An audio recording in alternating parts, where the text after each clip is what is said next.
Bom dia, pessoal. Meu nome é Pedro Nabuco, sou mestrando em Direito na UFBA.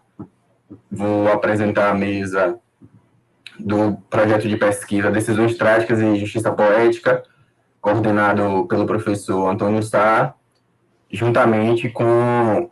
a apresentação vai se dar juntamente com alguns dos meus colegas do grupo, não são todos, mas vão estar presentes Nogá, Alisson, o outro Pedro Duarte, Nilda e André. Nosso grupo tem um projeto de pesquisa que circula principalmente pela filosofia do direito e pelas teorias da justiça. Também debatemos alguns aspectos da filosofia moral, entramos em alguns outros campos, né, na linha da diversidade das humanidades, mas basicamente o nosso estudo se dá a partir das tragédias gregas e de uma noção de decisões trágicas. Fazendo uma breve introdução sobre a tragédia grega, que são peças teatrais muito antigas, que detinham lá na Grécia uma importância política e cultural muito grande, não tinham não apenas um cunho estético, mas um cunho cultural muito forte. Os principais nomes que ficaram para a modernidade foram os de Sófocles, Ésquilo e Eurípides. São obras muito estudadas ainda. Os temas dessas tragédias geralmente são temas mitológicos, então geralmente tem um caráter alegórico muito grande. Poucas têm um tema mais histórico, a exceção os persas de Ésquilo talvez seja uma exceção, porque retrata um evento histórico muito próximo de quando a peça teatral da tragédia foi encenada, mas, de um modo geral, são temas mitológicos, temas que apontam para o destino, para a repetição, para o tema da justiça num nível mais elevado, digamos assim. Pois bem, dentro da tragédia, nos interessa, enquanto grupo de pesquisa, especialmente o tema das decisões trágicas. A noção de decisão trágica designa a necessidade de um agente moral, né, um ser humano, escolher entre duas alternativas de igual valor. Uma das peças famosas em que uma decisão muito trágica acontece é na peça de Agamemnon, que inclusive é a peça que eu estudo. Só uma pequena parte, antes dessa apresentação temática, dizer que nosso grupo está escrevendo um livro, coordenado pelo professor Antônio Sá, em que vamos partir do estudo da tragédia desde a antiguidade para chegar na modernidade, chegar em Nietzsche, chegar em Sartre, em como esses autores elaboraram esses temas, e começando lá com Sófocles, com Ésquilo, e é nessa parte que estamos da elaboração do trabalho. Pois bem, retornando ao tema das decisões trágicas, que é o tema que estou estudando agora, mais especificamente na obra Agamemnon.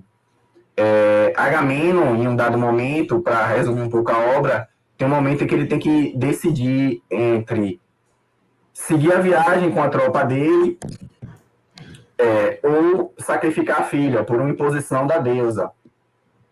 Nesse momento, ele está diante de uma decisão que ele é obrigado a tomar, ele não tem como se esquivar de tomar essa decisão, mas qualquer das decisões que ele tome naquela situação específica da tragédia, da peça, né, da tragédia, ele não vai estar confortável. Então, a ideia da decisão trágica é uma decisão que obriga o agente moral a escolher, mas sem permitir a ele ter um conforto nessa escolha, sem permitir a certeza de que essa escolha foi a melhor ou a mais proveitosa. Então, são situações em que o conflito moral não pode ser simplesmente resolvido. E aí, se a gente partir para os estudos da teoria, da filosofia do direito, já vamos entrar numa diferença com o Dworkin, por exemplo, que propõe o juiz Hércules, né, que seria aquele juiz que, a partir de um largo esforço, iria suprimir o conflito moral para chegar na resposta correta para aquele hard case, né? Os chamados casos difíceis. O que a noção de decisões trágicas nos traz é justamente que uma tal atividade, um tal juiz, seria impossível nesses casos de situações limites, né? Em que a questão não é a argumentação, a questão não é chegar ao melhor uso da razão. A questão é justamente que a razão não pode alcançar essa resposta. Então, há uma quebra com a tradição de Platão, de Kant, que são filosofias morais que são filosofias que, em seu aspecto moral, apontam para a razão como mediador universal, né? A razão teria esse poder de avaliação mais amplo, que permitiria chegar numa escolha e numa resposta correta para qualquer situação. E aí, retornando no ponto de Agamenon, em que ele tem que ou fazer o sacrifício para a deusa e permitir, né, que os navios sigam viagem, vão para a guerra, e aí todos os homens que também estão, de certa forma, sob sua responsabilidade, ou, né, sacrificar a filha. Só que para isso ele tem que sacrificar a filha. Então, como você vai pesar esses valores? Que teoria da argumentação seria capaz de suprimir esse conflito? Não há, né? Nessa perspectiva das decisões trágicas, não há teoria que seja capaz disso. Então, isso nos leva à impossibilidade da resposta certa diante das situações trágicas, o que nos conduz à necessidade de uma outra forma de racionalidade. E aí, Nogar, quando ele tiver a palavra, ele vai entrar um pouco mais nesse ponto, que é onde entra a obra de Martha Nussbaum, que é um dos principais marcos teóricos, né, do nosso projeto de pesquisa, tanto para nos indicar um caminho para essa outra racionalidade, quanto também objeto de crítica, né? Porque esse tema da decisão trágica é um tema muito amplo que se liga especialmente às ideias de narratividade. No caso de Martha Nussbaum, ela apresenta um contínuo entre justiça e literatura, mas, enfim, voltando ao ponto da impossibilidade de chegar na resposta certa. Por que essa impossibilidade de chegar na resposta certa? Por conta da presença da fortuna na vida. Então, a fortuna, que é o inesperado, o acaso, a contingência que se manifesta numa vida humana e muda suas coordenadas, ela faz com que a gente tenha que reconhecer o caráter de vulnerabilidade do ser humano. Essa fraqueza inerente à condição humana e que deve ser tida em conta ao avaliar as ações do agente moral, perdão.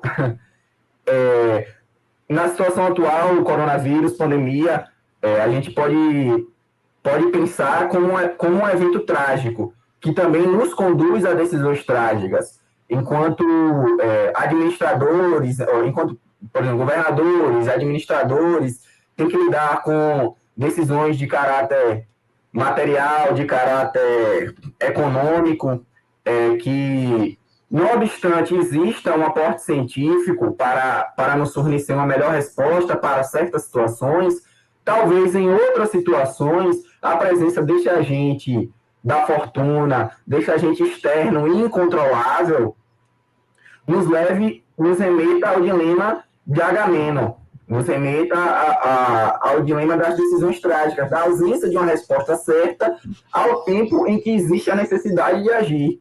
E aí, quando a gente leva isso para o direito, a gente pensa especialmente que o juiz, diante de um caso, diante da demanda judicial, não pode se excusar, não pode alegar que não há lei para julgar um determinado caso. Um determinado caso não está previsto em lei, ele tem que partir para os princípios gerais da justiça, ele tem que partir para a analogia, ou seja, ele tem que tomar uma decisão. E é justamente sobre esse viés que é a nossa pesquisa. Quando há essa obrigação da decisão diante de um caráter trágico, como o agente moral pode agir? E, ao mesmo tempo, nossa pesquisa se dá também para pensar até que ponto é possível avaliar a culpa do agente moral, a sua responsabilidade quando ele está subjugado à fortuna. Então, entre a contingência e a necessidade que desenvolve nossos estudos. Para finalizar a palavra e passar para Nogá, que vai tocar um pouco mais em Mata nos Baum, que já aproxima mais as questões de narratividade, um pouco da relação de direito e justiça, eu quero citar só um trecho de um autor chamado George Steiner. Não é um dos grandes marcos teóricos do grupo, mas ele tem um livro chamado A Morte da Tragédia, em que ele quer, de alguma forma, espelhar ou responder o nascimento da tragédia de Nietzsche. Mas, enfim, é só para pontuar que é uma obra importante, mas tem um trecho que é muito interessante sobre essa questão da ausência de uma resposta certa. É curto, mas acho que cabe. Antígona está perfeitamente ciente do que acontecerá a ela. E, nas profundezas de seu coração teimoso, Édipo também sabe. Mas eles evoluem na direção dos seus desastres, possuídos de verdades mais intensas que o conhecimento. Para o judeu, há uma continuidade maravilhosa entre o conhecimento e a ação. Para o grego, um abismo irônico. Então, é um pouco sobre esse abismo irônico entre o conhecimento e a ação que a gente tenta se debruçar também. Claro que, lembrando que essa é a posição de um autor apenas, né? Mas é mais ou menos por aí que o nosso grupo, os nossos estudos se desenvolvem, né? Nessa tentativa de transpor, de colocar uma ponte ou de realmente saltar sobre esse abismo irônico entre conhecimento e ação, entre a decisão trágica e a justiça poética. Agora eu vou passar a palavra para o colega Malgar, que vai seguir. Obrigado, Pedro. Excelentes colocações. Eu vou agora, pessoal, continuar introduzindo o grupo algumas questões referentes principalmente ao nosso marco teórico, que é a autora Martha Nussbaum. Martha Nussbaum é uma autora estadunidense e a gente pode inserir ela no movimento que a gente chama de direito e literatura, né? Que é um movimento que procura exercitar outras faculdades que não só a jurídica, na busca de um critério mais apropriado a lidar com essas questões que Pedro falou, com as questões trágicas, né? Então, ela trabalha muito o valor da imaginação literária para o exercício decisório. Então, quando um agente moral ele se depara com essa situação de contingência que Pedro falou, em que não vai dar para simplesmente aplicar um critério racional e, com isso, solucionar completamente a questão, a gente precisa de outros elementos para que a gente possa tentar, pelo menos, decidir melhor, né? Então, Martha Nussbaum pretende trabalhar a noção de justiça poética também. É outro das categorias que a gente trabalha bastante no grupo. E o que seria isso? Ela pretende que, através do exercício da literatura, do contato com as mais diversas situações difíceis, que é, de certa forma, um retorno à filosofia prática de Aristóteles, a gente possa desenvolver nossa faculdade de bem julgar, né? Nossa phronesis, e assim, de alguma forma, estarmos mais preparados para os mais diversos conflitos difíceis que sempre aparecem na nossa vida privada e na vida pública também, né?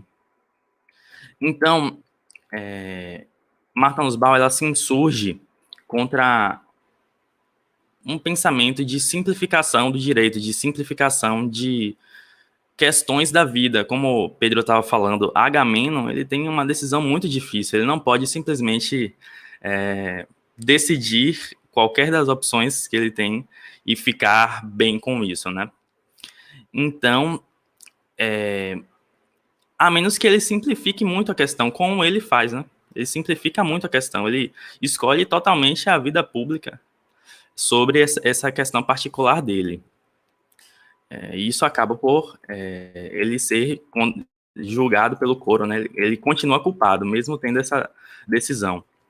Então, a gente vê que no direito muitos pensamentos vão no sentido de simplificar como utilitarismo, mas particularmente a análise econômica do direito. Ela escreveu bastante, sou contra a análise econômica do direito, porque, enfim, contra uma corrente, especificamente a Escola de Chicago, que tem essa característica de tratar muito das questões jurídicas de uma maneira simplificada, né?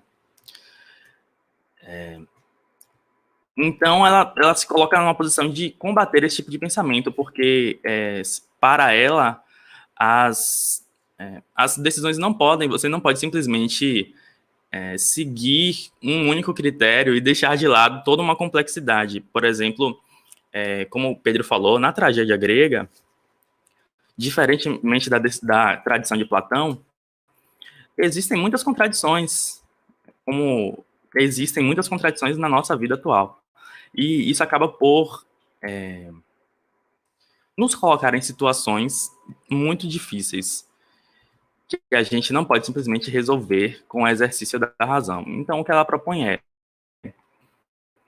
que nós, através desse contínuo entre prática jurídica e literatura, que nós possamos diversificar nosso arcabouço para que, de alguma forma, os nossos critérios de decisão sejam lapidados e para que assim a gente consiga decidir de um jeito melhor, para que nossos critérios sejam mais amadurecidos e para que com isso a gente possa tomar uma decisão melhor.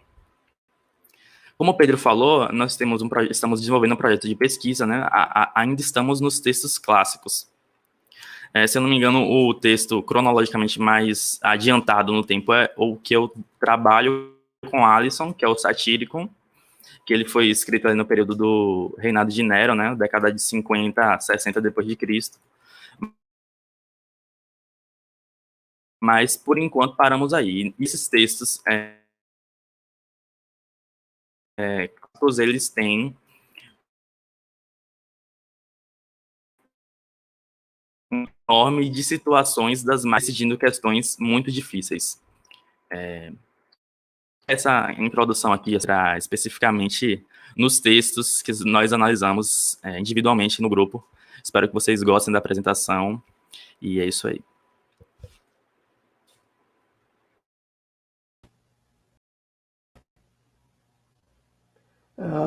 Bom dia aos colegas, bom dia a todos. Uma saudação aí a todos os ouvintes, aos membros da mesa. Eu me chamo Alisson, sou mestrando em Direito no programa de pós-graduação da UFBA. Agora eu vou falar um pouco sobre a obra Écuba, de Eurípides, que é uma das obras que a gente vem estudando no grupo.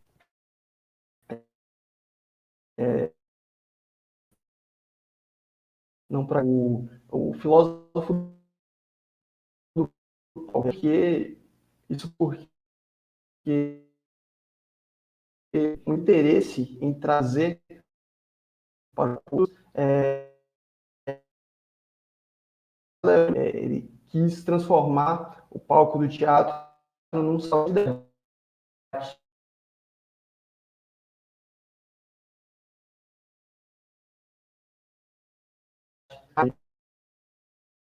Ele viveu um momento muito turbado da história grega.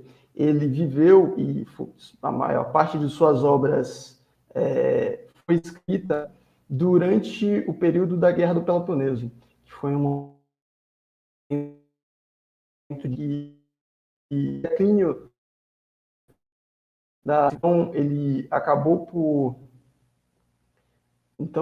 por trazer para suas obras um pouco das questões que atormentavam os gregos nessa época. Questões sobre a fragilidade humana face ao destino e os limites da atuação ética vão ser temas que vão estar sempre presentes nas obras de Eurípides. E não poderia ser diferente na história de Écuba. Em linhas bem gerais, sendo bastante sintético aqui, no enredo da história, Écuba conta a história de Écuba, a protagonista, que era a rainha de Troia. A história está inserida dentro do mito da Guerra de Troia em um momento posterior à guerra. acabada a guerra, derrotados os troianos, havia seu Troia, e nesse momento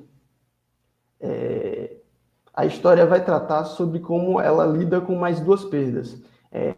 Primeiro, a perda de sua filha Potina, que é sacrificada pelos gregos para que os ventos retornassem e eles pudessem voltar com os navios para sua terra.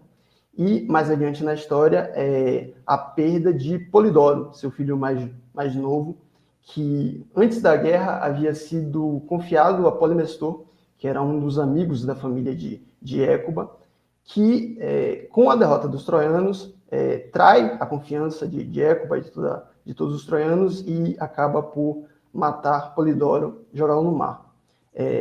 A história, então, vai mostrar como Écuba lida com essas duas perdas.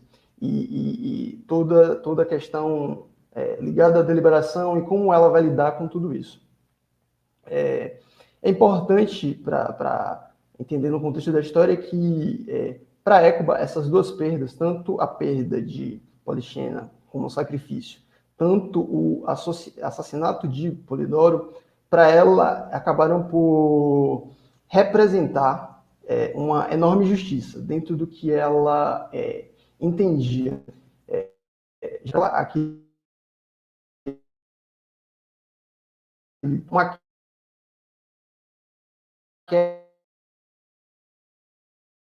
que seria normal. A personagem Écuba, ela encontra-se nessa situação em que ela se considera injustiçada.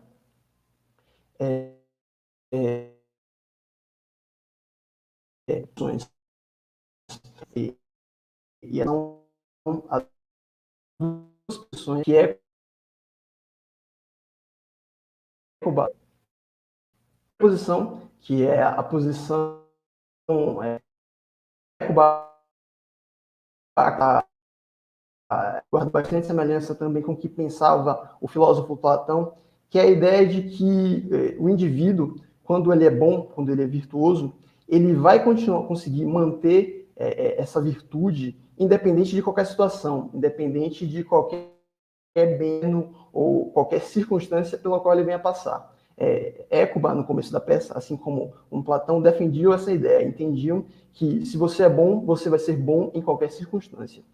E os acontecimentos da peça, as questões que são levantadas e o que nos leva a pensar o enredo, é uma outra concepção, que é uma concepção mais próxima do que acreditava Aristóteles, que é a ideia de que a vida virtuosa, a vida boa, para que ela possa ocorrer, para que ela possa ser mantida, ela vai necessitar de bens exteriores, de bens externos. Ela vai precisar de atributos externos, ela vai estar ligada a questões que são externas ao indivíduo para que ele possa manter, ele possa estar nessa vida virtuosa.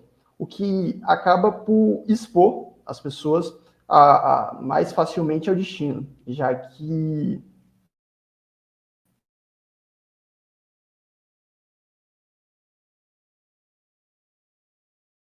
essa visão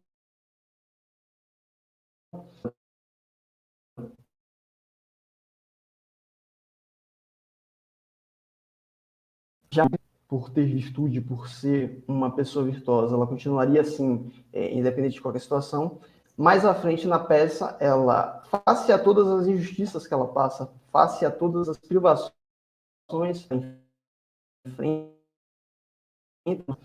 por não se vingar de forma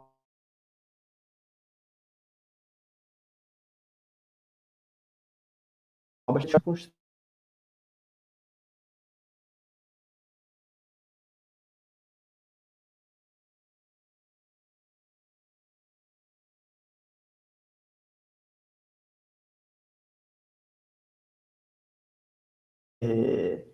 Então, a peça vai... Então, a peça acaba por expor esse dilema, essa questão entre essas duas posições. Seria ou não inviolável a pessoa, o caráter da pessoa seria ou não inviolável face a toda e qualquer circunstância. E isso tem implicações muito importantes a respeito das questões da deliberação, das deliberações. Isso porque Platão acreditava que, por serem invioláveis, pela possibilidade de que a pessoa boa jamais continuaria boa, independente de qualquer circunstância, haveria a possibilidade de que uma ciência ela poderia servir para guiar de forma absoluta todos os dilemas práticos, todas as questões e todas as contradições. Seria possível a existência de uma ciência capaz de guiar de forma absoluta todas essas questões. O que não era aceito dessa forma por Aristóteles e pelos filósofos que acompanham a filosofia aristotélica, já que a ideia de que bens exteriores são necessários para se alcançar uma vida boa, uma vida virtuosa, exporiam os indivíduos a essas contingências e, no momento das decisões, eles estariam sempre expostos à necessidade de considerar essas circunstâncias e essa vulnerabilidade humana que está presente e vai estar presente em toda e qualquer deliberação. Por conta disso, um ponto relevante que é abordado principalmente pela Martha Nussbaum, foi filósofa já mencionada por Nathanael no começo, que é a ideia de que a tragédia de Hécuba,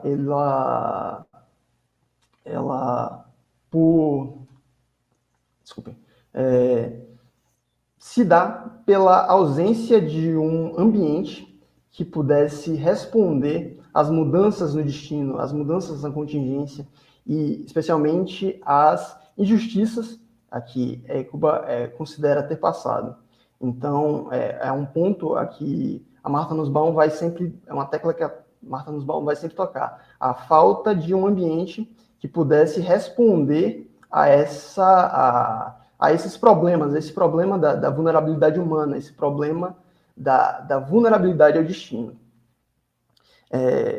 Então, por conta disso, já trazendo mais para uma conclusão, a história de Hécuba, nessa interpretação da Martha Nussbaum, uma interpretação que eu sigo e que eu acho coerente, que é que a história de Hécuba ela vai mostrar para a gente, dentro dessa discussão, que o caráter nobre de uma pessoa como era Hécuba, e pode servir de exemplo para qualquer pessoa, e levando em consideração que essa obra está inserida dentro de um contexto de declínio da civilização grega, de declínio das instituições na Grécia Antiga, ela vai mostrar essa necessidade de que sejam construídos ambientes e estruturas que possam responder a essa mudança no destino, a essa vulnerabilidade humana. Quando eu falo aqui de estruturas, a gente está falando da política, está falando, obviamente, do direito. Então, a obra vai apontar nesse sentido de que haveria a necessidade de que se construam instrumentos, se construam estruturas que respeitem as individualidades das pessoas e que garantam, por conta disso, o maior respeito a essa ideia de que o ser humano ele é e sempre vai continuar sendo vulnerável ao destino. Basicamente é isso que eu teria para esse momento e passo a palavra aos próximos colegas. Obrigado.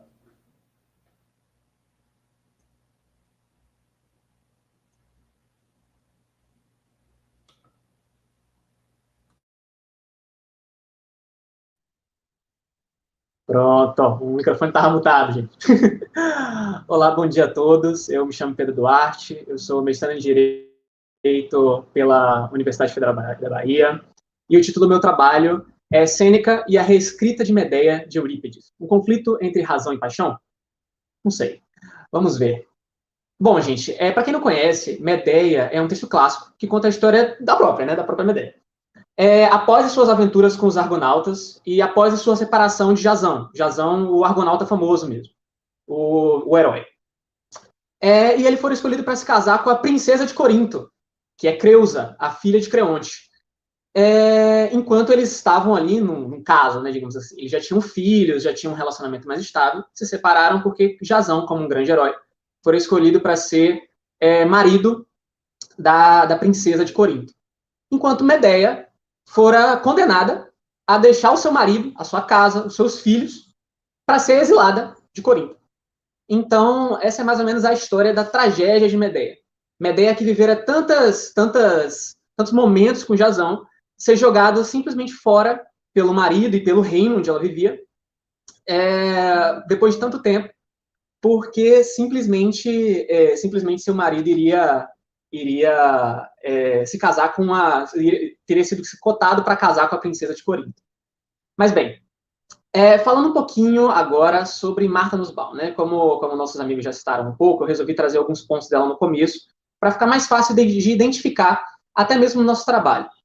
Bom, na concepção de Martha Nussbaum, existem virtudes essenciais à decisão racional, que, como foi dito pelos meus colegas, é suficiente para encontrar algumas respostas. Entretanto, no contexto trágico, que impõe diversos empecilhos a essa racionalidade decisória, né, digamos assim, ela diz que é um lugar que se trata de uma luta moral, que nos revela 2 pontos.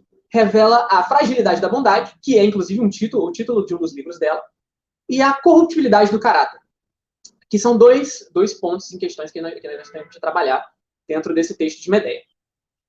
É importante conhecer, então, qual justiça Sêneca deseja chegar nessa Medeia que ele escreve. Porque existem diferenças entre a Medeia de Sêneca e a Medeia de Eurípides. Numa pesquisa em diversas obras relacionadas à história, mitologia, tendo principais fontes o Arthur Cotterell, o George Harcourt, o Pierre Grimal, foi possível fazer mais ou menos uma diferença entre a obra de ambos, né, a obra de Sêneca e a de Eurípides, a qual se revela pela própria natureza da justiça.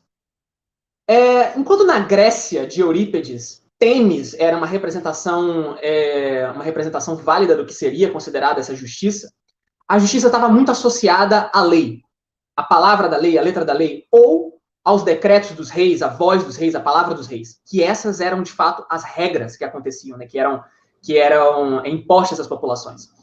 Temis, que é esse conceito de justiça, está muito ligado ao que está escrito, ao que foi dito.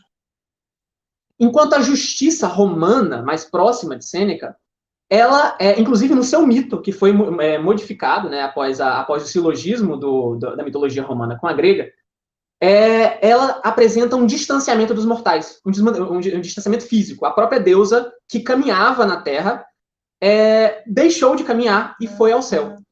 Nesse conceito, nesse quesito, né, nós podemos avaliar de uma maneira mais filosófica, talvez até mais abstrata, que ela se distancia. A justiça ela se torna, então, mais abstrata sobre a responsabilidade dos humanos, a especulação do seu sentido. Então, ela se torna mais distante.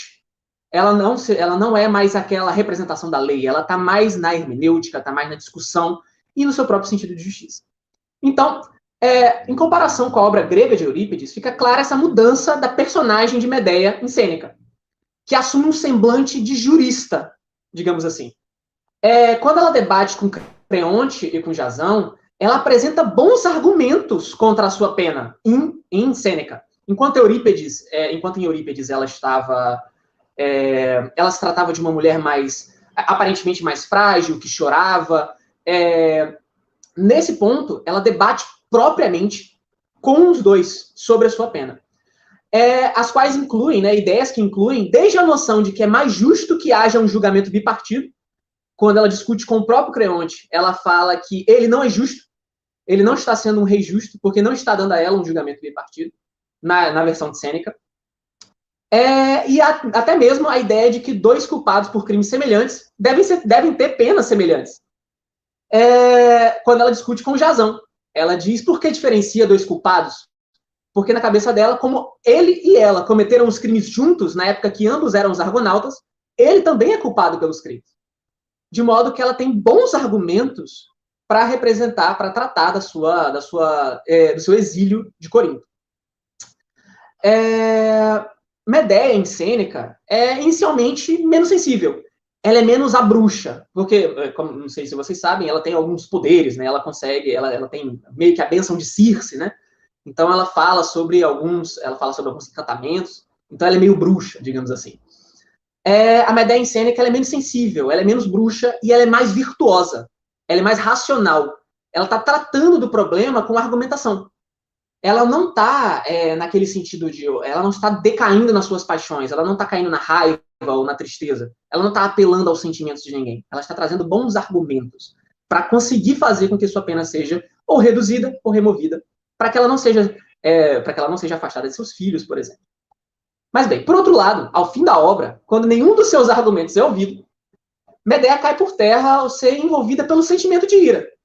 É descrito pelo próprio Sêneca, numa obra sobre esse tal sentimento, né, já que ele tem uma própria obra escrita chamada Sobre a Ira, que é um sentimento que é alheio à razão, e, portanto, que corrompe o caráter através de uma ferida aberta pela situação trágica na bondade da personagem. Que não deseja se esconder no véu da racionalidade, quando, nas suas próprias palavras, a fortuna tem medo dos fortes, e os covardes ela oprime, né, oprime-os. A partir daqui, outro fator emerge como relevante para as intrigas da obra. O destino, esse que apenas acontece, né, no sentido da Martha Nussbaum, sendo muitas de suas representações compreendidas apenas como a sorte, ou como o mito das moiras, ou até mesmo vendada no mito da Psique, né, que é a representação grega da sorte, faz com que, embriagada pela ira, a sua racionalidade seja a própria concepção, faz com que sua própria concepção sobre o destino seja cegada. Ou seja, mesmo ela sendo racional e tendo ciência de que no mito das moiras, para você ter sorte, você precisa ter nascido quando o destino está em alta, e a própria Psique, ela é cega, ou seja, ela entrega a sua sorte às cegas, ela fora cegada nesse sentido, porque ela obteve uma outra resposta, e que a fortuna tem medo dos fortes. Ela resolve lutar contra o próprio destino. Nesse sentido, Medea torna-se, então, a bruxa, e deixa toda Corinto em chamas, né? No final do livro, que é para quem bem sabe, spoiler alert, como bem sabem, ela envenena a princesa de Corinto, e incendeia toda a cidade. De modo que ela pode ser vista até como agente do destino da cidade, mas também paciente da sua própria ira, que condenou seus filhos, a casa, o seu marido, caso ela tivesse se vingado da cidade ou não, porque ainda que ela não tivesse se vingado, ela teria que deixar os seus filhos, a casa, o marido, etc. Então, no fim das contas, o seu destino já estava selado. Ela estava alheio a ela mesma. Ela já deveria ter saído da cidade. Ela se vingou e aconteceu basicamente a mesma coisa. Ela perdeu, ainda assim, ela perdeu tudo aquilo que ela perderia se ela tivesse cumprido a pena que lhe fora dada. Então, a escolha da ira como uma resposta foi uma espécie de queda dela, que gerou uma decisão trágica. Mas, é claro, a tragédia já existia. Ela já estava condenada a sair da cidade. Isso sequer mudou levemente o destino, uma vez que ela apenas agravou-se pela perda da razão. Ela perdeu a sua vida virtuosa. Ela perdeu o seu caráter, a sua qualificação de uma pessoa virtuosa, uma pessoa racional, que no começo do livro estava a par da sua situação e estava querendo argumentar. Mas uma vez que escolheu a ira, escolheu a paixão, escolheu o sentimento, deixou de ser virtuosa e, no fim das contas, abraçou esse sentimento, querendo lutar contra o seu próprio destino e, por fim, foi vencida por ele próprio, mais uma vez. Bom, gente, é basicamente isso, meu tempo já está acabando, mas teremos perguntas no final. Então, eu passo a palavra aí para o nosso próximo palestrante. Obrigado. Bom dia a todos, eu espero que todos estejam me ouvindo bem. Eu sou Nilda Pereira, sou graduanda do curso de Direito da UFBA, e nesse trabalho, nesse grupo de pesquisa que nós estamos atuando, nem estou nervosa, viu, gente? O capítulo que eu vou tratar versa sobre a vulnerabilidade da vida humana. E essa vulnerabilidade ela está retratada no livro de Luciano de Samosata, Diálogo com os Mortos.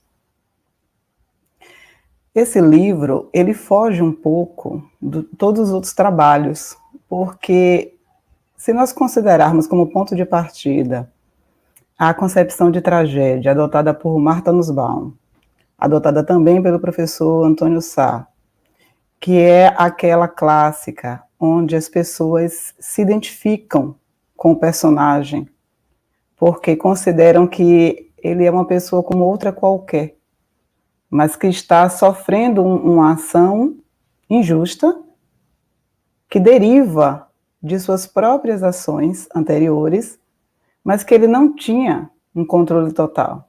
Ele não tinha como, entre aspas, tomar uma decisão diferente, ou ele não tinha o tempo, ele não tinha os meios de pensar aquela decisão que ele tomou. Então, aquela decisão traz sobre ele, sobre os que ele ama, consequências, às vezes irreversíveis, e ele precisa lidar com aquilo tudo, e essa situação faz com que o público se identifique com esse personagem, faz com que o público perceba que esse personagem está sofrendo demais, que é o caso dos personagens que os colegas trataram anteriormente. Mas em Diálogo com os Mortos, nós não temos essa identificação com o sofrimento dos personagens logo de cara, porque o que nós temos lá é o fato dos mortos estarem atravessando o rio Aqueronte, estarem em contato com Caronte, e estarem indo para o Hades, e estarem lidando com o Hades ou Plutão. E nossa primeira reação, pelo menos a minha, e eu acredito que a da maioria, quando começa a ler, é se identificar bastante com Menipo. E Menipo aqui, ele representa o satírico, o cínico. Ele representa aquele que confronta. E eu pensei aqui 3 diálogos do livro para que a gente possa pensar um pouco sobre essas condições, essas situações que aparentemente não são trágicas, mas que se nós analisarmos com cuidado, veremos que são ainda mais trágicas do que a concepção normal de tragédia que empregamos no cotidiano. Porque no diálogo 2, Menipo ele está simplesmente invectivando contra Creso, contra Sardanápulo e contra Midas. E ele está dizendo, olha, vocês quando viveram no mundo dos vivos, vocês desfrutaram de todas as benesses. Vocês quando viveram no mundo dos vivos, vocês eram adorados pelos homens. Vocês quando viveram no mundo dos vivos, vocês tinham todos os privilégios. E aqui vocês se queixam o tempo todo sentindo falta disso. Só que vocês esqueceram que quando vocês estavam no mundo dos vivos, vocês hora nenhuma se preocuparam com a morte. Vocês não se preocuparam com nada do que seria imortal, do que seria essencial, do que seria útil, entre aspas, para o pós-vida. Vocês desfrutaram dos seus prazeres. E agora aqui, eu vou sim continuar atormentando vocês, rindo de vocês, e dizendo para vocês, conheçam-se a si mesmos, porque no mundo dos vivos vocês, hora nenhuma, se preocupavam com o que era eterno. No diálogo 5, nós temos Plutão pedindo a Hermes que haja em favor de um velho rico, porque esse velho rico não tem filhos, e ele vive cercado de caçadores de fortunas. E esses caçadores de fortunas, eles são velhacos, eles fingem se compadecer desse velho rico, eles fingem que estão preocupados, mas o que eles querem é a herança desse velho rico. E Plutão diz a Hermes, olha, por favor, traga cada um dos velhacos e faça com que a cada enterro que Eucrates acompanhar, de cada um desses bajuladores, a vida dele seja renovada. Como são 7 bajuladores, no último sepultamento ele provavelmente vai estar com a idade de um adolescente. E ele vai ver a ruína de cada um dos seus bajuladores, e eles, quando estiverem cá, no reino dos mortos, verão que ele vai se renovando, verão que a vida dele vai sendo prolongada.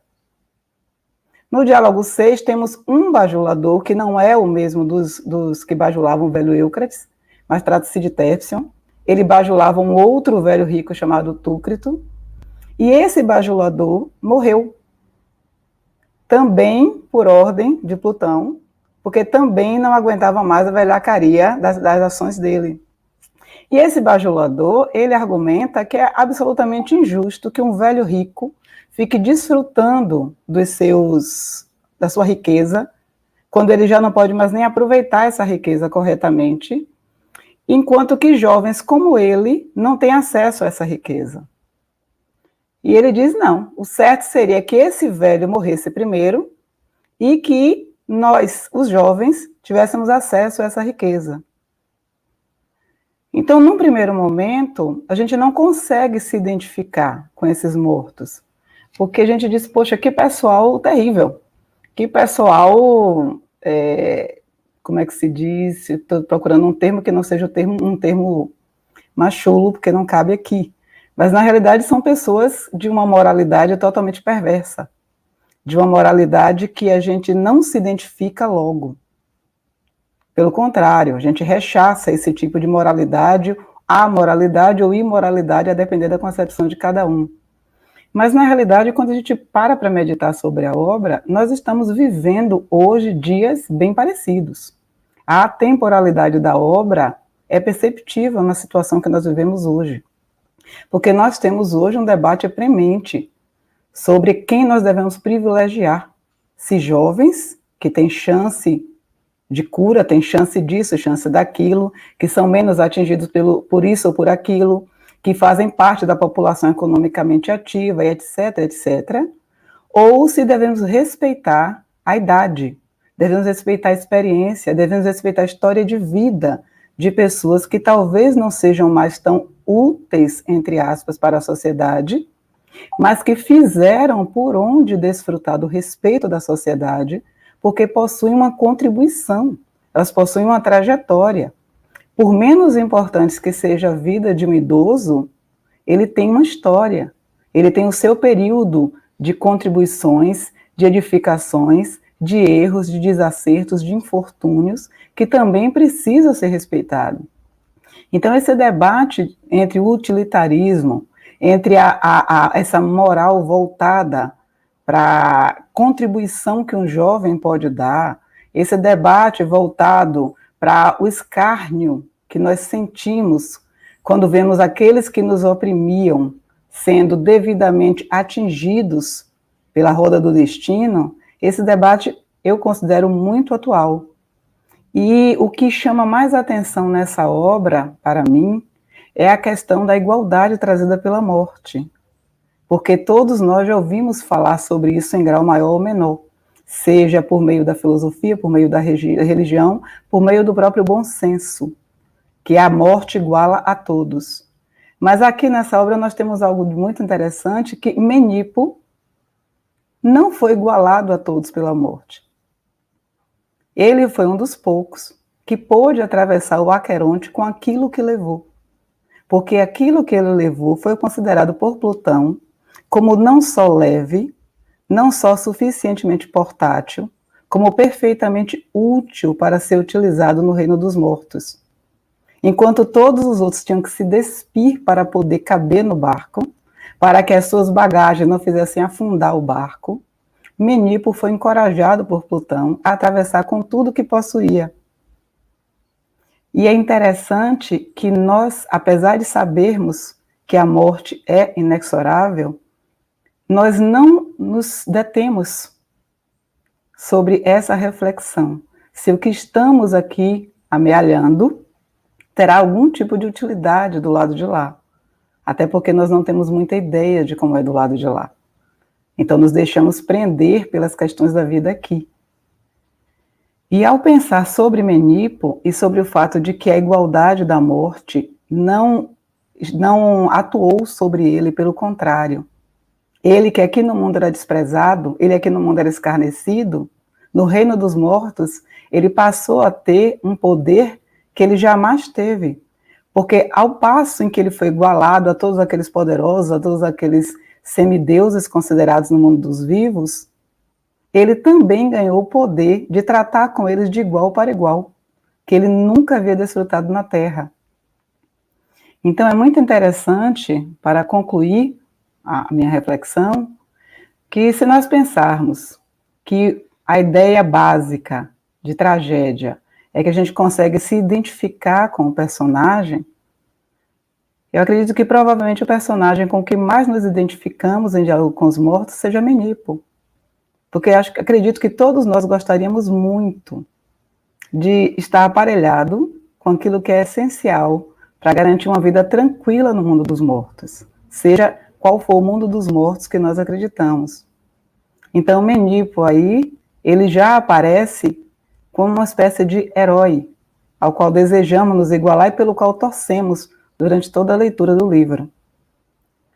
A minha reflexão ela vem no sentido não de uma filosofia mais formalista e mais conceitual, mas no sentido de que aqueles que nos ouvem agora e que não possuem um conhecimento tão profundo filosoficamente falando, possam entender que as obras trágicas, elas, antes de tudo, são úteis para a nossa reflexão diária, para o nosso reposicionamento nesse mundo. Então, eu recomendo àqueles que ainda não tiveram o desejo de se aprofundar em leituras filosóficas, que, se quiserem, comece com o Diálogo com os Mortos. Ele está disponível na internet. É uma leitura fácil, rápida e muito interessante. E não é necessário muito conhecimento mitológico para compreender a sátira, a ironia, o gracejo mordaz que se apresenta na obra. Eu agradeço muito a vocês que estão nos ouvindo. E eu passo a palavra ao meu colega. Bom, pessoal, estou aqui de volta para comentar. Eu tinha feito a introdução, né, sobre alguns aspectos do nosso referencial teórico e voltei aqui para comentar a obra que eu e meu colega André, que vai falar depois de mim, estamos pesquisando, né, no sentido do nosso projeto de pesquisa. O livro que nós estamos pesquisando, a obra, é O Satírico de Petrônio. Eu vou falar algumas características sobre a obra e vocês vão ver que ela se relaciona de uma maneira bem forte com a fortuna, né? Pedro havia falado da fortuna, que é essa divindade, essa força que nos coloca nas mais diversas situações, né? Digamos assim, aquela força pode se traduzir como, talvez, como destino ou como sorte, né? Mas eu vou comentar sobre isso um pouco mais para frente. Muitos estudos, muitos filólogos, Delfim Leão também concorda que esse livro foi escrito por Petrônio na época do reinado de Nero, né? Já tinha falado sobre isso, né? Foi ali nas décadas de 50 e 60 depois de Cristo, que era um período de decadência do Império, né? Uma crise financeira, e não só do Império, mas de uma decadência, digamos assim, cultural das artes. Isso reflete de maneira muito forte no livro. A gente estima-se por alguns códices e algumas pesquisas também do campo da filologia, que apenas 1/8 dessa obra de Petrônio subsiste hoje, né? Que prejudica bastante o entendimento, né, do roteiro, digamos assim, da obra. Mas, mesmo assim, a gente consegue perceber muitos reflexos da cultura do Império Romano à época e,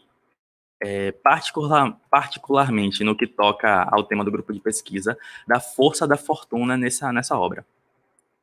Petrônio, que foi o autor, ele é considerado um membro da corte de Nero, né? Supõe-se que ele seja um membro da corte de Nero, se não está documentado. Mas pelo refinamento que ele tem ao tratar de poesia, retórica, pintura, escultura, um modo de se comunicar que dialogaria particularmente com essa classe, então as pessoas acreditam que ele fizesse parte da corte de Nero, né? Só uma coisa aqui que eu gostaria de comentar é que, se vocês quiserem, mandem perguntas, questionamentos, inquietações, dúvidas, já vão mandando horários que a gente vai responder ao final, certo? Depois de mim, André ainda fala, mas podem ir mandando, que a gente comenta ao final. inquietações, qualquer coisa que vocês queiram que a gente comente sobre o tema. Como eu ia falando, eu estava comentando sobre Petrônio, né? Petrônio era esse autor que fazia parte da classe elevada ali do Império Romano. Ele tinha uma certa predileção pelo epicurismo, a gente percebe isso muito na obra. O Satyricon é uma obra, assim, de uma libertinagem bastante exacerbada. E uma outra coisa, uma característica que eu acho importante é que Petrônio cometeu suicídio após uma suspeita de envolvimento em uma conspiração feita contra Nero, né? Alguns aspectos culturais que a gente percebe bastante nessa obra é que existe um desprezo, em diversas passagens, existe um desprezo pelas artes, principalmente pela poesia, pela retórica também, mas a poesia é fortemente combatida. Um poeta é apedrejado durante uma excursão lá dos anti-heróis do livro. E, basicamente, adentrando assim, rusticamente no roteiro, tem alguns anti-heróis que eles passam por diversas aventuras em busca de diversão, mas que a fortuna trata sempre de colocá-los em uma situação mais difícil, mais complicada, pior. E quando você pensa que as coisas estão indo bem, na verdade, elas estão indo muito mal. Delfim Leão considera que isso não é um artifício apenas literário. Isso reflete a crença dos romanos na força da divindade Fortuna. E é sobre isso que eu vou fazer a maior parte da minha fala aqui. Maria Helena da Rocha Pereira, ela comenta que nos textos antigos e até também nos textos de Grécia, ou da Grécia do período clássico, helenístico, a Fortuna ela era vista como uma divindade que era sinônimo de fugacidade, fragilidade, daquilo que a gente tem, que os mortais têm e os deuses não. A gente vive nesse mundo e não podemos, como um bom exemplo que Pedro trouxe, né, a própria pandemia do coronavírus. Podemos fazer diversos projetos e eles podem não significar nada no fim das contas. Essa era uma característica, essa fugacidade, essa fragilidade segundo Maria Helena da Rocha Pereira, da fortuna em Grécia, na Grécia. Em Roma, a fortuna chega não exatamente como essa divindade que é sinônimo de fragilidade, contingência, mas ela chega como uma divindade sinônimo de bons agouros, digamos, uma deusa da boa sorte. Porém, a época do Satyricon, esse não é o caso. A época do Satyricon, a fortuna, ela é como se fosse uma divindade suprema. A gente vê trechos em que Plutão, quando ele vai... Plutão, um dos principais deuses aí de Roma, do Império, cultuados no Império Romano, ele é uma divindade secundária em relação à fortuna. Ele pede permissão para a fortuna. Então, ela, na época do Satyricon, ela é como a principal força, uma deusa absoluta. Ela simplesmente, ao acaso, ao alvedrio dela, todas as coisas no mundo se movem. Se ela não quiser, nada acontece. Se ela quiser, algo acontece. Muitas vezes algo ruim, né? Ela tem essa imagem também de alguém que não está muito preocupado com nossos projetos. Então, frequentemente, essa vontade dela é ruim para os nossos projetos. E isso, Delfim Leão acredita que seja realmente uma questão de cultura do Império Romano, não apenas um artifício para diversificar a obra, né? Então, vou deixar agora para que meu colega André comente mais algumas coisas especificamente do livro, da história do livro. E, ao final, nós vamos fazer aqui um momento de diálogo, tá? Com os comentários, dúvidas de vocês ou entre nós mesmos. Bom dia. Bom dia a todos. Saúdo a mesa, os meus colegas participantes do grupo de pesquisa. Saúdo também o professor Antônio Sá, que é o coordenador do grupo de pesquisa que nos acompanha. E saúdo todos os espectadores do YouTube. E vamos lá para tratarmos do livro que o meu colega Natanael já estava falando, o Satírico de Petrônio. E eu vou puxar o gancho dele sobre a questão da pandemia, que eu achei muito pertinente, porque realmente se estamos abordando projetos de felicidade e projetos de vida humana, como tratar esses projetos diante da vulnerabilidade, diante da fugacidade da vida, como a pandemia nos trouxe, quantos projetos de vida tiveram que ser interrompidos ou até abandonados diante da vulnerabilidade e da fugacidade que a fortuna, ou no caso, a má sorte ou o azar, nos acometeu. Espero que estejam me ouvindo bem. E voltando para o livro, certo. Voltando para o livro, vou tratar desses projetos humanos e dos projetos de vida boa na perspectiva do livro. Na perspectiva do livro do Satírico. Então, conforme meu colega Natanael falou, explanou, o culto à fortuna foi um destaque na produção artística e poética da Roma e da Grécia Antiga. O culto à fortuna, em seus fundamentos, traz um importante diálogo com o projeto de felicidade anunciado pelos gregos e com a forma com que decidimos melhor o rumo da nossa vida.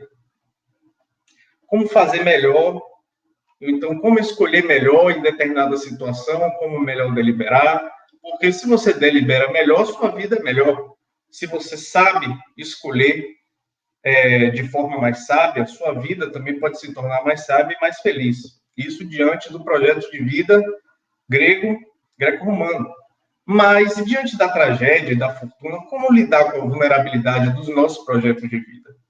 Como deliberar bem, como deliberar com excelência? Então, nesse sentido, o livro satírico pode ser entendido, primeiramente, como um retrato interessante de um projeto de felicidade da nova burguesia romana, porque isso ele deixa muito claro no livro, essa nova burguesia romana, que traz esse projeto de felicidade, traz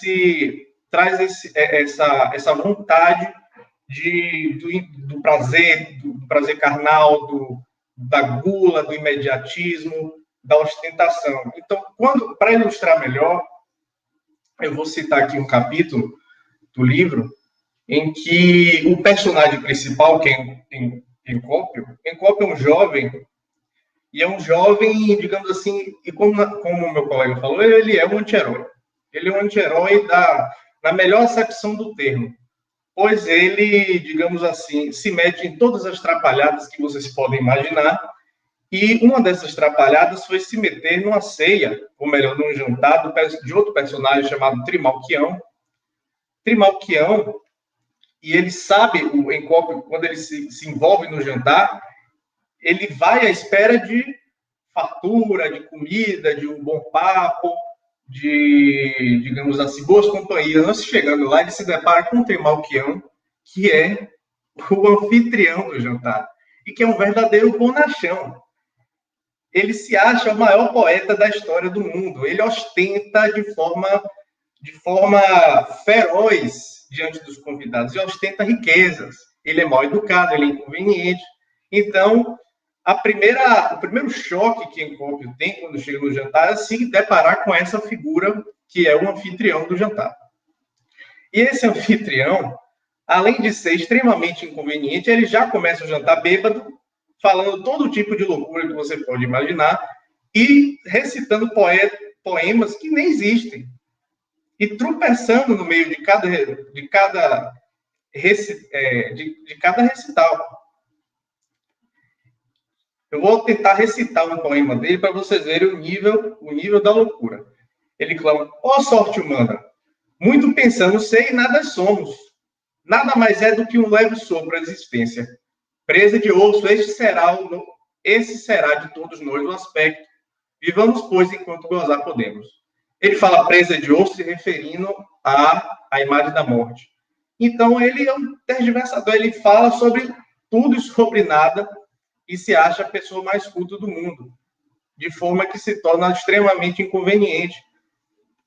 E, para fazer ainda mais uma, digamos assim, uma anedota do que esse personagem, o anfitrião do jantar, fala, ele começa a elucubrar, fazer várias ilações sobre os signos do zodíaco. Ele se acha o maior astrólogo do mundo, ele se acha uma pessoa super entendida dos astros, a ponto dele falar sobre todas as características de todos os signos. A exemplo, ele diz que as pessoas do signo de Áries são pessoas teimosas e descaradas, diz que o signo de Touro, do signo de Touro, vem os enraivecidos e os briguentos, os de Gêmeos, que gostam uma hora de um sexo, outra hora de outro, diz que os de Leão são os glutões e prepotentes, dizem que os de Virgem são os afeminados e os covardes, dizem que os de Libra são os carniceiros e os traficantes, dizem que os de Escorpião são os preparadores de veneno e assassinos, os de Sagitário são os vesgos que põem o olho no legume e o outro no tocinho, os de Capricórnio são os cornos mesmo. Aquário são os de cabeça dura. Aí ele fala assim, os de peixe são os cozinheiros. E para finalizar, os de Câncer, que é o signo dele, ele diz assim, não, os de Câncer são as pessoas que têm muita posse de terra, como eu. Então, esse é o nível da burguesia romana, da nova burguesia romana. Para você ver o nível de escárnio que Encópio e Petrônio, quando escreve o livro, tem em relação a essa burguesia, a esse nível intelectual que chegou o projeto de vida da sociedade romana.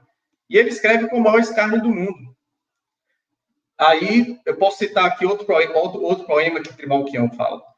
E ele fala assim, chegam os males sempre de improviso, e do nosso destino cuida sozinha a fortuna. Ó menino, serve Falerno a todos. Falerno, só para vocês terem uma ideia, Falerno era o vinho opimiano, que só os imperadores bebiam. Era a ostentação, mais ostentação do Império Romano que você podia imaginar, era beber Falerno. Era o vinho do vinho. Então, no livro, seguindo, para fazer o contraste com esse personagem totalmente bonachão e inculto, Petrônio apresenta um personagem que é Eumopo. Como o meu colega falou na apresentação anterior, Eumopo é o poeta verdadeiramente falando. É o culto, é a pessoa que sabe fazer grandes discursos, ter uma oratória excelente, mas a sociedade trata ele como um maluco. A sociedade trata ele como um mendigo, uma pessoa que está ali jogada a ermo na beira da estrada. Tanto que quando ele tem uma parte do livro que ele começa a recitar um poema de uma guerra, um poema lindo, ele toma uma pedrada na cabeça. Alguém chega e toma uma pedrada, cala a boca. É esse o nível. É esse o nível que Petrônio ironiza e satiriza a visão que a sociedade romana tem em relação às pessoas cultas, a essa história toda. E seguindo um pouco, tem outra passagem do livro interessante que Encópio, o personagem que eu falei, que é o protagonista, ele entra numa embarcação, para citar uma passagem do livro para falar um pouco sobre a fortuna, ele entra numa embarcação sem saber quem era o dono do barco e descobre lá dentro, quando o barco já está em alto mar, que o dono do barco era uma pessoa que estava procurando por ele, porque ele já tinha furtado desse cara. E ele tentou se esconder do barco, mas acabou sendo encontrado, começou a rezar para a fortuna salvar a vida dele, no caso é um culto à fortuna, dizendo, pelo amor de Deus, salve minha vida da mão desse louco. E, para surpresa dele, quando ele foi descoberto, Licas, que é o dono do barco, perdoou ele pelo furto e poupou a vida dele. Então, todo mundo começou a comemorar, mas a fortuna não deixou barato. e uma tempestade tomou o ambiente e afundou, naufragou o barco, fazendo com que Licas, que era o dono do navio, viesse a morrer, mas Encópio ficou vivo. Então, e quando Encópio percebe que a fortuna agiu de uma forma tão avassaladora e tão trágica, tirando até a vida do Licas, que era o dono do navio, que queria Encópio morto por causa do furto, Encópio se vê numa situação tão trágica e ele fica tão surpreso com aquela situação que ele começa a refletir de uma forma profunda sobre o que está acontecendo e sobre qual é o destino da gente. E ele chega a recitar algumas palavras quando ele viu o corpo de Licas no mar, afogado. E ele fala para o corpo de Licas assim: onde está a tua irascibilidade? Onde está a tua soberbia? Eis-te exposto aos peixes e aos monstros marinhos. Para ti, que ainda há pouco te gabavas de tanta força do teu império, não restou nem mesmo uma tábua do naufrágio. Vamos agora, ó mortais, encher vossas mentes de pensamentos ambiciosos. Sem dúvida, ontem ele verifica as contas do seu patrimônio. Sem dúvida, ontem ele tinha marcado até o dia que deveria chegar à sua pátria, deuses e deusas, como ele jaz longe do fim que se propôs. Então, ele falando, se referindo ao corpo de Licas, ele falando: meu Deus, quanto ele planejou, quanto ele tinha do império dele, do barco, das riquezas, e veio uma tempestade e levou absolutamente tudo. Ele agora jaz com os peixes e monstros marinhos. E aí fica a pergunta, o questionamento que eu faço. Existe uma forma de deliberar bem diante da tragédia? Somos tão vulneráveis, tão frágeis, como saber fazer a melhor escolha diante de tanta vulnerabilidade, diante do destino implacável? É possível ser feliz? É possível ter um projeto de felicidade? Então, pegando um pouco da fala do meu colega, conforme nossas leituras, tanto do Protágoras de Platão, Ética de Nicômaco, de Aristóteles, e da fragilidade de Martha Nussbaum, a gente pode concluir que sim, que há possibilidade de uma boa deliberação, uma boa decisão, sendo que nossa vulnerabilidade diante do destino torna essa tarefa deliberativa ainda melhor. Então, um contraponto, fazendo um contraponto a Platão, que sustenta uma técnica e uma ciência, uma episteme para chegar a uma boa decisão, Aristóteles me dizer que para isso é preciso mais. Para decidir melhor, é preciso mais do que uma ciência, mais do que uma técnica para saber chegar a um consenso. É preciso uma sabedoria prática, um saber voltado para a ação humana, uma razão tanto científica quanto intuitiva, que torna a decisão uma ação virtuosa. E virtuosa eu quero dizer uma ação prudente, uma ação sábia, ponderada, e no meio termo entre os excessos e as faltas. Então, eu tento finalizar aqui que deliberar não é, portanto, uma ciência, mas sim uma sabedoria prática. Deliberar é promover a própria virtude e as suas excelências humanas. E, concluindo, a vulnerabilidade torna a nossa ação e nossa deliberação mais valiosa e excelente na medida em que temos consciência da nossa condição frágil. Isso é bom, pois a imortalidade isola os deuses da coragem mortal, isola os deuses da beleza da ação justa, da ação generosa, fazendo com que os deuses tenham muita inveja de nós, meros mortais. Então, eu acho que concluo minha fala. E passo a palavra aos colegas. Bom, pessoal, vamos fazer agora uma sessão aqui de comentários, né? Responder dúvidas, inquietações e conversar entre nós mesmos aqui alguns pontos que possam nos ajudar a entender melhor o tema. Temos algumas perguntas aí, operadores?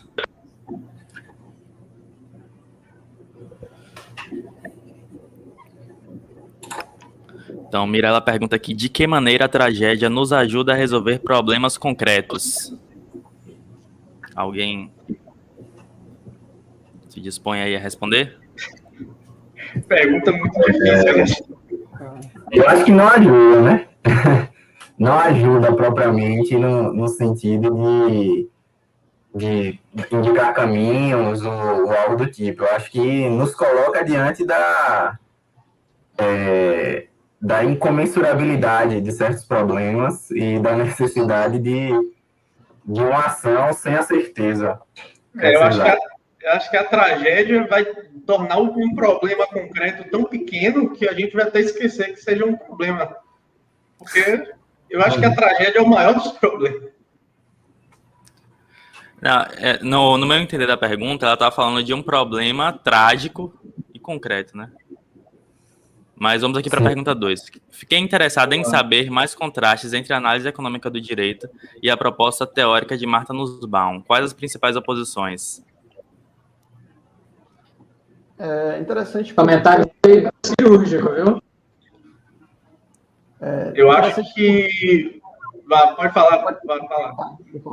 É interessante porque um dos pensadores a Martha Nussbaum, que é quem está aí encabeçando essas teorias em relação à justiça poética, essa relação entre direito e literatura, um dos pensadores ao qual ela opõe principalmente suas ideias é justamente o Richard Posner, que é um dos expoentes, no caso, da análise econômica do direito. E são diversas as oposições, né? Eu acho que dá para a gente destacar aqui a questão de que, para Martha Nussbaum, essa questão da vulnerabilidade humana, essa questão do ser humano estar sempre exposto à contingência, acaba por representar uma forma de racionalidade que vai, de certa forma, expor as proposições dela a essa ideia de que, como posso dizer, me faltou a palavra aqui agora, mas ela vai sempre colocar na dianteira das suas proposições essa vulnerabilidade. Então, uma visão um pouco, não que a análise econômica do direito seja utilitarista, mas que se aproxime um pouco mais do utilitarismo, dessa ideia de que é possível sempre escolher qual o bem que possui a maior utilidade. Ela vai demonstrar que existem essas dificuldades aí que são mais difíceis de transpor do que poderia a análise econômica do direito. É uma das diferenças, mas certamente há outras. Os colegas, abre a palavra aos colegas.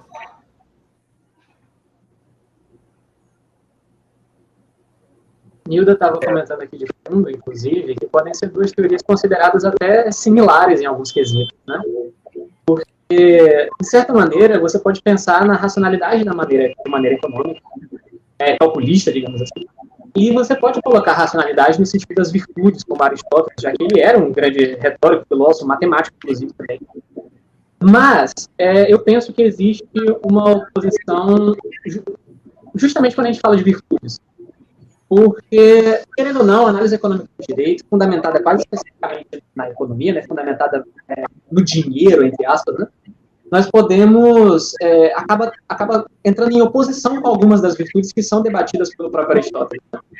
Então, em algum sentido, inclusive tem até um texto que eu tive que ler para o meu artigo, né, que eu vou escrever sobre a ideia, onde ela se opõe à análise econômica do direito justamente por esse ponto. Em alguns momentos, em alguns sentidos, a decisão econômica não vai ser virtuosa, porque ela vai se opor a algumas virtudes que de fato são necessárias, como, por exemplo, a bondade, a necessidade do outro, etc.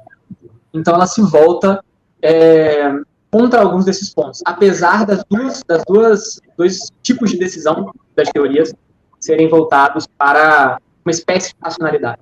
Ambos são racionais, mas eles têm algumas diferenças. Enquanto ela está tentando se aproximar de virtudes, a análise econômica do direito está tentando se aproximar. Eu vou dizer, obviamente, eu sei que isso é meio chato, mas da economia propriamente falando, né? Porque, no fim das contas, é isso que importa dentro da cabeça para onde vai e de onde vai. Então, acho que essa é a principal oposição, mas pelo menos na minha cabeça. Vou deixar os outros opositores aí falarem suas visões. Eu acho que uma posição interessante é falar da intencionalidade, né? Que é bem diferente nas duas.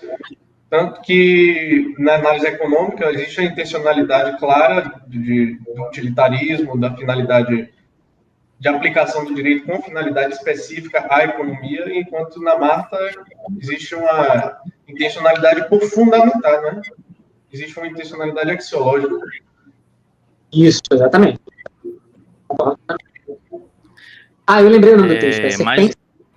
Muito bom. Uma coisa aqui que eu penso acerca dessa questão é algo que eu li num texto do professor Aroso Linhares, que ele fala o seguinte: às vezes me parece que Martha Nussbaum, é uma crítica ao pensamento dela, está combatendo o inimigo ideal.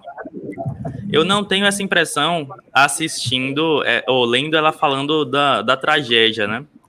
Mas naquele livro que Alisson que me recomendou, que é Poetic Justice, eu fiquei com essa impressão que ela descreve um argumento justamente falando dessa questão da simplificação de um raciocínio utilitarista, parecendo que ela está combatendo um inimigo ideal, que seria, no caso, essa racionalidade eficientista, né? Então, às vezes eu fico com essa impressão, entendeu? Não na parte do pensamento dela referente às decisões trágicas, mas quando ela confronta a análise econômica do direito, eu acho que ela cria um inimigo típico, digamos assim, ideal, como se fossem as condições ideais de temperatura e pressão que Newton usa para tirar o atrito, para calcular a velocidade, essas coisas. Sim, concordo. Pessoal, tem mais uma pergunta aqui da Flávia Silva. Tá vendo? Sim. Eu acho que é o segmento da pergunta anterior, né? Não, a outra foi Mirela Portugal, não? Sim. Acho que a Flávia pergunta. Não é mais outra pergunta. Vou ler aqui a pergunta de Flávia. O que a mesa pensa a respeito da possibilidade de contribuição da discussão sobre tragédia, justiça poética para a análise econômica do direito? Pode haver diálogo? Acho que pode. Acho que pode também. Eu acho que pode. Ou são incompatíveis, ela completa. Acho que a análise econômica pode prever a tragédia, no caso. A tragédia, entre muitas aspas, dentro do campo jurídico. Só consigo enxergar de alguma forma parecida com isso. Eu acho que eu vou concordar com o André. Eu penso que, no fim das contas, a análise econômica do direito ela tem suas diferenças, né? Como nós falamos, podem ser complementares. Só que, justamente por ela ter um raciocínio científico e não um raciocínio de virtudes, né? Uma razão de virtudes, ela acaba sendo capaz de prever algumas coisas e saber lidar com algumas coisas melhor do que outras. Contudo, por exemplo, se você utilizar a análise econômica do direito para uma tragédia como a que a gente vive hoje, que seria uma tragédia de saúde, né? Que traz contextos científicos, mas que também traz valores axiológicos, acho que a gente teria um problema decisório. Não. Eu acho que seria uma decisão trágica. Claro, exatamente, seria uma decisão trágica. Então, acho que pode em alguns contextos, em outros acho que não. Eu acho que a união da análise econômica do direito com a proposta com essa abordagem trágica é um prato cheio de decisões trágicas em todas as esferas jurídicas que a gente possa imaginar. A gente está vendo atualmente o colapso de saúde, chuva de liminares, tanto na Justiça Federal quanto estadual, por causa de atendimento ao plano de saúde. E aí existe a análise econômica do direito, por causa da condição econômica do plano de saúde, que exerce um papel importante também no mercado, e também do atendimento à saúde. Então, está tendo virou uma guerra judicial. Virou uma guerra. Não, isso eu concordo plenamente. O que eu estava tentando falar era sobre a aproximação da teoria de Martha Nussbaum com a análise econômica. Eu acho que isso que fez entender, mas eu concordo com você plenamente. Obrigado, André. Eu acho que diálogos são possíveis. Agora, retomando, quando ela fala na pergunta se ela complementa ou são incompatíveis, eu acho que na base das teorias há uma incompatibilidade, né? Porque a análise econômica do direito, embora os dois sejam racionalidades práticas, a análise econômica do direito tem um caráter que pode ser até um termo pejorativo, né? Mas tem um caráter de funcionalização do pensamento. Enquanto eu acho que a ideia, pelo menos que é defendida dentro desse pensamento da justiça poética, dessa discussão sobre a tragédia, é que seja um pensamento que esteja, digamos, transcendendo essa funcionalidade.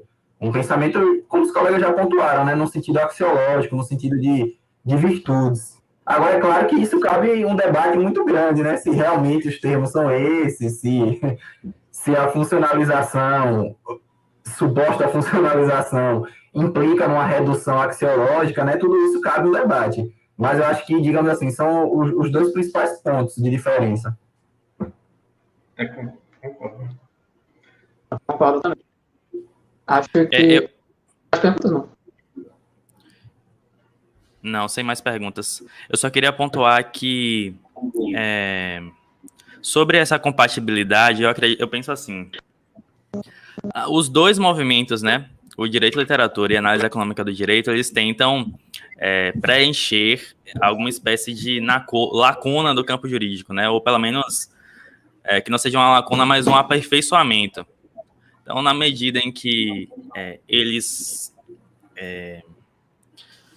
contribuam de certa, assim, cada um do seu jeito, eu acho que pode ser compatível. Agora, as teorias em si, eu concordo com colegas que possuem incompatibilidades insanáveis, né? A questão da incomensurabilidade, a análise econômica do direito não pode lidar com a incomensurabilidade, ela precisa eliminar a incomensurabilidade para funcionar, por exemplo. Bom, estamos chegando ao final, né? Tem mais alguma pergunta? Acho que não. Quero agradecer os colegas aí pela participação. Agradeço a todos, viu, gente? Um bom dia para vocês. Espero que vocês tenham gostado do nosso grupo de pesquisa. Vão atrás do nosso livro depois, quando for publicado. Vamos. Porque o trabalho da gente é de qualidade, é de qualidade. Obrigado, gente. Obrigado, gente. Tchau. Pela apresentação. Agradeço A a todos. Ana, Buco, Alisson, Nilda e Pedro aí. O pessoal que está assistindo também, né? Agradeço também aos colegas, ao professor do grupo, aos operadores que estão aqui com a gente desde meia hora antes. Pessoas muito competentes. Eu espero que eles tenham remuneração gorda.